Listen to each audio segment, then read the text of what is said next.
Assalamualaikum dear students, कैसे हैं आप सब?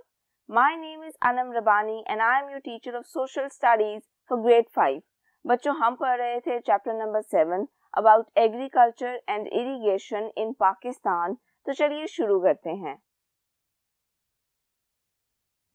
इरिगेशन हम कहते हैं आबपाशी के निज़ाम को, यानी कि एक वाटर सोर्स से कैसे खेतों तक पानी पहुंचाया जाता है. Fortunately, some great rivers flow through our country, यानी कि ये हमारी खुशकिस्मती है कि कुछ बहुत बड़े बड़े दरिया हमारे मुल्क में से गुजरते हैं. 5 major rivers of our country, हमारी कंट्री के जो मेजर 5 rivers हैं उनमें आता है इंडस, रावी, झेलम, चनाब और Sutlej. In Pakistan, more than 80% of the total arable area is irrigated. Arable area हम उस एरिया को कहते हैं जहाँ पे फसलें उगाई जा सकती हैं, जहाँ पे ज़मीन इस काबिल होती है कि वहाँ पे फसल उगाई जा सके. तो पाकिस्तान में 80% से ज़्यादा का जो एरिया है एरेबल, वो इरिगेटेड है, यानी कि वहाँ पे आबपाशी का निज़ाम स्ट्रॉन्ग है. अब आपकी एक्सरसाइज में एक क्वेश्चन है, question number 8, how much of our arable land is under irrigation. तो उसका आंसर हमने अभी पढ़ा 80%. Many farmers use water from wells and canals for their crops because there is very little rain in Pakistan. अब हमारे मुल्क के बहुत से किसान अपने खेतों को पानी देते हैं, उस पानी से जो उन तक पहुंचता है through canals. Canals man made channels होते हैं, मैन मेड रास्ते होते हैं जो किसी भी वाटर सोर्स से एक एरिया तक पानी पहुंचाने के लिए इस्तेमाल किए जाते हैं. ये काफ़ी बड़े बड़े रास्ते होते हैं, काफ़ी बड़े बड़े मैन मेड सोर्सेज होते हैं जिनके थ्रू पानी पहुंचाया जाता है उन एरियाज तक जहाँ पे दरिया मौजूद नहीं है या जहाँ पे बारिशें भी ज़्यादा नहीं होती हैं. तो ये बनाए जाते हैं लोगों की आसानी के लिए और इसलिए भी ताकि फसलों तक पानी पहुंचाया जा सके या जिस भी एरिया में पानी की ज़रूरत है वहाँ तक पानी पहुंचाया जा सके. So many farmers use water from wells and canals, यानी कि जो हमारे किसान हैं उनमें से ज़्यादातर किसान पानी इस्तेमाल करते हैं कुओं में से. इसके अलावा कैनाल सिस्टम के थ्रू जो उन तक पानी पहुंचाया जाता है for their crops because there is very little rain in Pakistan. और ऐसा क्यों है? क्योंकि पाकिस्तान में बहुत ज़्यादा बारिशें नहीं होती, तो इसीलिए किसानों को मदद लेनी पड़ती है इन कैनाल्स की, वेल्स की, ट्यूब वेल्स की और वेरियस वाटर सोर्सेज की, ताकि वो अपनी फसलों को पानी लगा सकें. अब आपकी बुक में एक क्वेश्चन है एक्सरसाइज में, question number 7, why is irrigation so important for farmers in Pakistan. तो हमने अभी बात की कि इरिगेशन का निज़ाम हमारे मुल्क में होना इसलिए ज़रूरी है क्योंकि हमारे मुल्क में बहुत ज़्यादा बारिशें नहीं होती, जिसकी वजह से किसानों की जो ज़रूरत है वो सिर्फ बारिश के पानी से पूरी नहीं होती. उन्हें और भी ज़्यादा पानी चाहिए होता है अपनी ज़मीनों की इरिगेशन के लिए, यानी कि उनको पानी देने के लिए. वो इस्तेमाल करते हैं डिफरेंट कैनाल्स के, इसके अलावा वेल्स और ट्यूब वेल्स के अपनी ज़मीनों को पानी देने के लिए. तो अगर हमारे मुल्क में एक प्रॉपर इरिगेशन सिस्टम नहीं होगा तो फिर वो इलाके जो दरियाओं से दूर हैं उन तक पानी नहीं पहुंच सकेगा. अब हम बात कर लेते हैं शदूफ की, जिसे नॉर्मली हमारी ज़बान में शदूफ बोला जाता है और अगर आप इसको इंग्लिश में बोलोगे तो that would be shadoof. Used in earlier times, ये एक ऐसा तरीका था जो कि बहुत ही पुराने वक्तों में इस्तेमाल किया जाता था. Long pole with a bucket suspended at one end and a weight at the other. आप इस तरीके की पिक्चर अभी अपनी स्क्रीन पर देख सकते हो. इसमें होता कुछ ऐसा है कि एक लंबा सा पोल होता है जिसके एक एंड पे बकेट लगाई जाती थी और दूसरे एंड पे वेट, यानी कि बहुत सा वजन.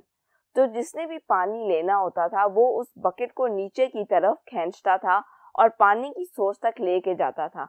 जैसे ही बकेट में पानी भर जाता था तो फिर दूसरे एंड पर वेट होने की वजह से वो पानी ऊपर की तरफ आ जाता था और जिसको पानी चाहिए होता था वो उस बकेट में से पानी बाहर निकाल लेता था.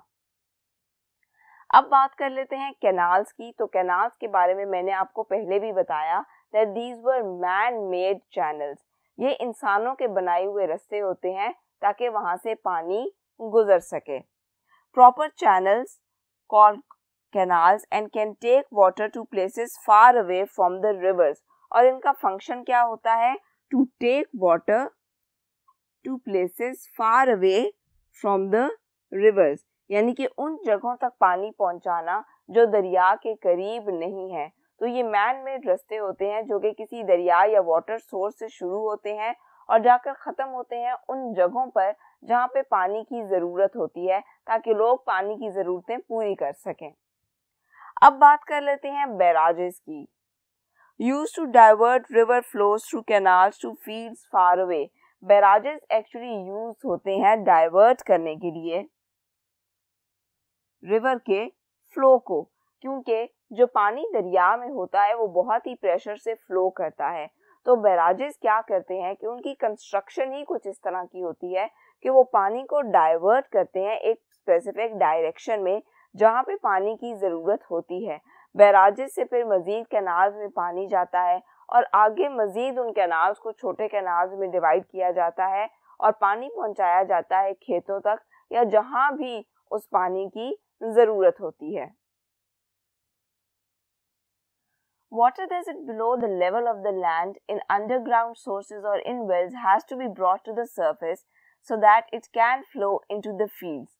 अब जो पानी अंडरग्राउंड सोर्सेज में मौजूद होता है यानी कि ज़ेरे ज़मीन, उसको भी ऊपर की तरफ खींचना पड़ता है ताकि वो इस्तेमाल किया जा सके। सो इसके लिए जो एक तरीका यूज़ किया जाता है वो है चरसा, common way of lifting water from a well, that is also a common way of lifting water. किसी भी कुएं से पानी निकालने का एक कॉमन तरीका consist of a bucket attached to a pulley. इसमें क्या होता है? It consist of a bucket जो कि एक पुली से अटैच्ड होती है और उस पुली को चलाने के लिए हम इस्तेमाल करते हैं किसी न किसी जानवर का। जैसे जैसे वो जानवर चलता है वैसे वैसे वो पुली चलती है और जो बकेट होती है वो पानी से भरने के बाद ऊपर की तरफ आ जाती है। अब हम बात कर लेते हैं पर्शियन व्हील की। Consists of a number of buckets attached to a circular wheel. Animal turns the wheel.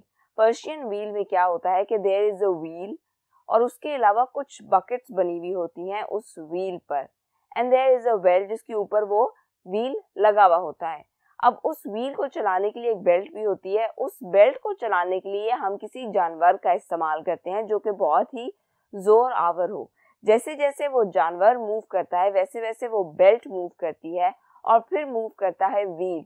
तो उस व्हील में जो बकेट्स लगी हुई होती हैं वो पानी से भरती हैं और हम वो पानी बाहर की तरफ खींचते हैं और इस्तेमाल करते हैं, क्योंकि वो बकेट्स फिर खाली होती हैं किसी एक बकेट में और जैसे जैसे उस बकेट में पानी इकट्ठा होता है वैसे वैसे जिसने भी पानी निकाला होता है या जिसको भी रिक्वायर्ड होता है वो उस पानी को यूज़ कर सकते हैं। वैसे ये मेथड्स काफ़ी पुराने हो चुके हैं लेकिन अभी भी कई इलाकों में ये मेथड्स यूज किए जाते हैं पानी निकालने के लिए। बच्चों अब हम बात कर लेते हैं कारेज की, जो कि एक इंतहाई इंटरेस्टिंग टॉपिक है। Water tunnel under the ground, ये एक पानी का टनल होता है अंडर द ग्राउंड, ज़ेरे ज़मीन। इसमें क्या होता है कि जो वाटर सोर्स है उसके निचले हिस्से से एक टनल बनाया जाता है जो कि ज़ेरे ज़मीन होता है यानी कि अंडरग्राउंड। ये टनल फ्लो करता जाता है, इसमें से पानी फ्लो करता जाता है और फाइनली ये जाके किसी एक जगह से निकलता है जहाँ पे वाटर रिक्वायर्ड होता है। यानी कि अगर कोई पानी की सोर्स है जो कि किसी इलाके से बहुत दूर है तो उस सोर्स के निचले एंड से टनल बनाया जाना शुरू होता है। ये टनल इंसान बनाते हैं और उसके बाद इस टनल में से पानी गुजरना शुरू होता है और फिर किसी एक पॉइंट पे जाके निकलता है। उस पॉइंट पे जानवर पानी पी सकते हैं, लोग कपड़े धो सकते हैं या फिर अगर कोई बागात है तो वहां तक पानी पहुंचाया जा सकता है। इस तरीके के नुकसानात ये हैं कि वो जो टनल बनाया जाता है उसमें सीपेज भी आ सकता है, जिसकी वजह से कई बार जो फ्लो करने वाला पानी है वो ज़ाया भी हो जाता है, यानी कि वो अपने इर्द गिर्द की ज़मीन में मॉइस्चर की वजह से या फिर किसी भी वजह से जज्ब होने लग जाता है। लेकिन इसका फ़ायदा ये है कि क्योंकि ये ज़ेरे ज़मीन होता है इसलिए ये पानी इवेपोरेट नहीं होता और इसका टेम्परेचर भी नॉर्मल रहता है। यानी कि जैसे बाकी वाटर की सोर्सेज होती हैं उसमें कुछ पानी सनलाइट की वजह से इवेपोरेट भी हो जाता है, लेकिन क्योंकि ये एक ज़ेरे ज़मीन टनल होता है, अंडरग्राउंड टनल होता है, तो इसमें पानी के इवेपोरेट होने का खतरा नहीं होता। इसके अलावा अब हम बात कर लेते हैं ट्यूब वेल्स की। तो ट्यूब वेल्स के बारे में हम पहले भी कई बार बात कर चुके हैं, आज फिर बात कर लेते हैं। ट्यूब वेल्स नॉर्मली चलाए जाते हैं खेतों में जहाँ पे पानी को पहुँचाना मुश्किल होता है। तो क्या होता है कि ट्यूब वेल्स लगाए जाते हैं जिसमें अंडरग्राउंड वाटर सोर्स को ऊपर की तरफ खींचा जाता है। उसके लिए एक ड्रिलिंग मशीन लगाई जाती है, एक प्रॉपर ट्यूब होती है जो कि ज़मीन के अंदर डाली जाती है और ये चेक किया जाता है कि जो ज़मीन की सतह है उससे कितना नीचे पानी की जो सोर्स है वो अवेलेबल है। फिर एक मशीन या एक पंप लगाया जाता है जो कि इलेक्ट्रिसिटी से चलता है। उस पंप के थ्रू उस पानी को ऊपर की तरफ खींचा जाता है। उस पंप को चलाने के लिए इलेक्ट्रिसिटी रिक्वायर्ड होती है, इसलिए ये ज़रूरी है कि जहाँ पे ट्यूब वेल लगा हुआ हो वहाँ पे बिजली भी मौजूद हो। लेकिन अब बहुत से इलाकों में ये सिस्टम भी शुरू हो गया है कि उसको सोलर लाइट के थ्रू चलाया जाता है, यानी कि सोलर पंप्स। सनलाइट को यूज़ किया जाता है उन पंप्स को चार्ज करने के लिए और फिर बाद में उसी एनर्जी को यूज़ किया जाता है इलेक्ट्रिकल एनर्जी में कन्वर्ट करके उन पंप्स को चलाने में। ऑल्दो ये सिस्टम एक्सपेंसिव पड़ता है, सोलर सिस्टम लगाना सारे का सारा और उस सारे सेटअप को लगाना, लेकिन ये बाद में बहुत ही फ़ायदेमंद साबित होता है क्योंकि अगर बिजली मौजूद ना भी हो, क्योंकि आपको पता ही है कि लोड शेडिंग भी बहुत होती है, तो भी जो सनलाइट की मदद से हमने एनर्जी स्टोर की होती है उसको यूज़ किया जा सकता है। तो ये कुछ तरीके थे जिनके थ्रू हम अपनी फील्ड्स को इरिगेटेड रखते हैं, यानी कि हम इस बात का ख्याल रखते हैं कि हमारी फसलों को पानी मिलता रहे। तो यहाँ पे हमारा चैप्टर ख़त्म होता है। अगले लेक्चर में हम करेंगे इस चैप्टर का वर्क पेज। अपना और अपनी फैमिली का बहुत सा ख्याल रखिएगा। अल्लाह हाफिज़।